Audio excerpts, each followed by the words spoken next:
जय श्री बालाजी। ज्ञान की गंगा में, कृपा के सागर में, हरि की चर्चा में आप सभी का स्वागत है। हमारे पूर्वज जिन्होंने हमें सब कुछ दिया, रहने को घर दिया, संपूर्ण परिवार दिया, पालन पोषण किया, उन्हीं पूर्वजों को मेरा सादर प्रणाम है। इस बार पितृपक्ष 20 सितंबर पूर्णिमा से शुरू होकर 6 अक्टूबर सर्व पितृ अमावस्या तक है।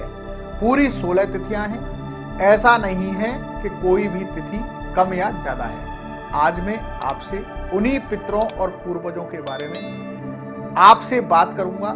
सबसे पहले बात करते हैं पितृ लोक कहाँ हैं, वह पितृ आत्माएं किस प्रकार पितृलोक जाती हैं। गरुड़ पुराण में कहा गया है कि वायुलोक, अग्निलोक के बाद अंधकार लोक, पार करने के बाद यमलोक का द्वार आता है।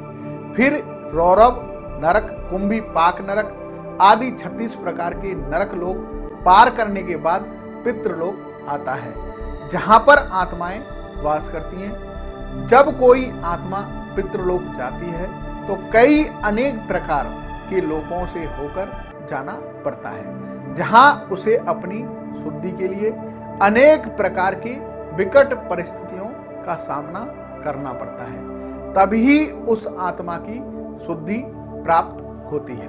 वह अपने कर्म का भोग भोगने के बाद फिर अंश रूप में पितृलोक जाती है। बात आती है कि सभी पितरों के अग्रज कौन हैं। पितृराज सोमपा हैं, जिनका नाम लेने से पितृ आत्मा खुश होती हैं।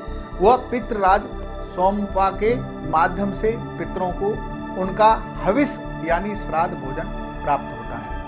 साथ ही वह कौन सा मंत्र है जिसके जपने से पितृ आत्माएं भोजन ग्रहण करती हैं। देवी स्वाधा का नाम लेने से सभी पितृ आत्माएं भोजन ग्रहण करती हैं। पितृराज सोमपा और ब्रह्मा जी के मानस पुत्री देवी स्वाधा पति पत्नी हैं, जिन्हें हनुमान जी महाराज का आशीर्वाद प्राप्त है। इनका नाम लेने से मृत आत्माओं को उनका हविष यानी भोजन तुरंत प्राप्त हो जाता है। ओम स्वधा देवी नमः मंत्र का उच्चारण करने से वह भोजन की थाली के पास हाथ में जल लेकर छोड़ने पर पितरों को उनका तर्पण प्राप्त होता है। अब मैं आपको बताता हूं कि पितृ पक्ष में अपने पूर्वजों का श्राद्ध किस प्रकार करना चाहिए। पहले तो दर्शकों आपको बताना चाहूंगा कि जिस दिन तिथि होती है उसी प्रकार से आपको पितृपक्ष के अंदर, जैसे आपने सुना होगा कि एकादशी तिथि या द्वादशी तिथि या त्रयोदशी तिथि, कोई भी तिथि जब व्यक्ति की पड़ती है उसी पर ही श्राद्ध आपको श्रद्धा के साथ करना चाहिए। कई बार आप तिथियां भूल जाते हैं तो अमावस के दिन आपको किसी के भी नाम से, जैसे कि आपके कोई भी पितृ जिनकी तिथि आप भूल गए हैं, उनकी तिथि आप अमावस के दिन कर सकते हैं। श्राद्ध जब भी करते हैं तो यहाँ पर तोरई की सब्जी का विशेष महत्व दिया गया है, क्योंकि पहले लोग तोरई के पत्तों पर अपने पितरों को भोजन दिया करते थे। परंतु आज के समय में तोरई के पत्ते नहीं मिलते तो आप तोरई की सब्जी, मूली का लच्छा, खीर, अन्य चीजें बनाकर पितृपक्ष में दान कर सकते हैं। पितृपक्ष के अंदर ब्राह्मणों को अगर आप भोजन करवाते हैं, और कई बार बहुत से व्यक्ति अपने दामाद को, बेटी को, देवताओं को भी भोजन करवा सकते हैं। अब मैं आपको पितृ गायत्री का मंत्र बताता हूँ, वह इसको करने से क्या फल प्राप्त होता है। कोई भी फल चढ़ाकर दक्षिणा अर्पण कर नमस्कार करें। इसके बाद खड़े होकर पीपल पर सफेद रंग का कच्चा सूत लपेटते हुए रुद्राक्ष की माला से पितृ गायत्री मंत्र का जाप करते हुए पीपल के वृक्ष की परिक्रमा कर लें और अपने पितरों को हृदय से दोनों हाथ जोड़कर नमस्कार करें। भूल चूक की क्षमा मांगे। वह ओम पितृ गणाय जगत धारणे धीमहि तन्नो पितरो प्रचोदयात् मंत्र का जाप करें। ऐसा करने से पितरों को उनका तर्पण व जल मिल जाता है। पीपल के अंदर समस्त पितृ आत्माएं वास करती हैं। पितृ पक्ष के दौरान इसलिए पीपल में जल चढ़ाना व कच्चा दूध चढ़ाना और कच्चा सूत लपेटना पितरों के निमित्त अपनी भावपूर्ण श्रद्धांजलि को प्रकट करना होता है।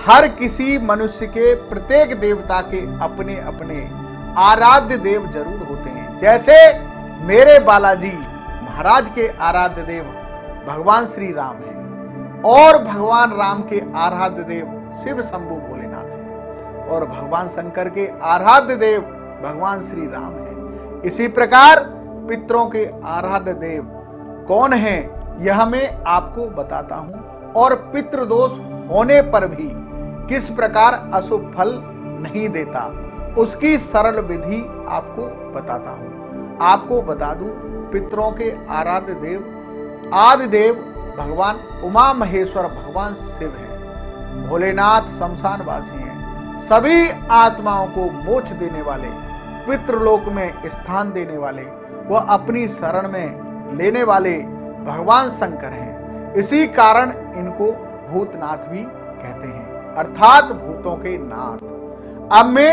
आपको बताता हूं कि किस प्रकार पितृदोष अशुभ फल नहीं देता। अपनी रसोई में जहां आप खाना बनाते हैं वहां एक मटका, चाहे मिट्टी का हो, स्टील का हो या तांबे का हो, उसमें जल भरकर रखना चाहिए। उस मटके में पितरों का वास होता है। उस मटके में आपके पितृ वास करते हैं। उस मटके में से जल लेकर प्रत्येक दिन भगवान शिव को एक लोटा जल चढ़ाना चाहिए। ऐसा नहीं कि सिर्फ पितृपक्ष के दौरान ही भगवान शिव पर जल चढ़ाना चाहिए। प्रत्येक दिन उस कलश में से जल भरकर आपको भोलेनाथ पर श्रद्धा व प्रेम से जल चढ़ाना चाहिए, क्योंकि उस कलश में पितरों का वास होता है और वह पितरों के आराध्य देव भगवान शिव पर जब आप अपने हाथों से जब जल चढ़ाएंगे तो आपके पितृ ठंडे अर्थात शांत होंगे, वह किसी प्रकार का अशुभ फल नहीं देंगे। अगली वीडियो में पितरों से संबंधित और चर्चा करेंगे। बालाजी महाराज आपका कल्याण करें, सुख शांति दें। जय श्री बालाजी, जय श्री बालाजी, जय श्री। ज्योतिष, वास्तु और हस्तरेखा द्वारा जीवन की सभी समस्याओं के समाधान हेतु संपर्क करें। विशेष मंगलवार को ऊपरी बाधा से होने वाले कष्टों का निवारण किया जाता है। हमारा पता है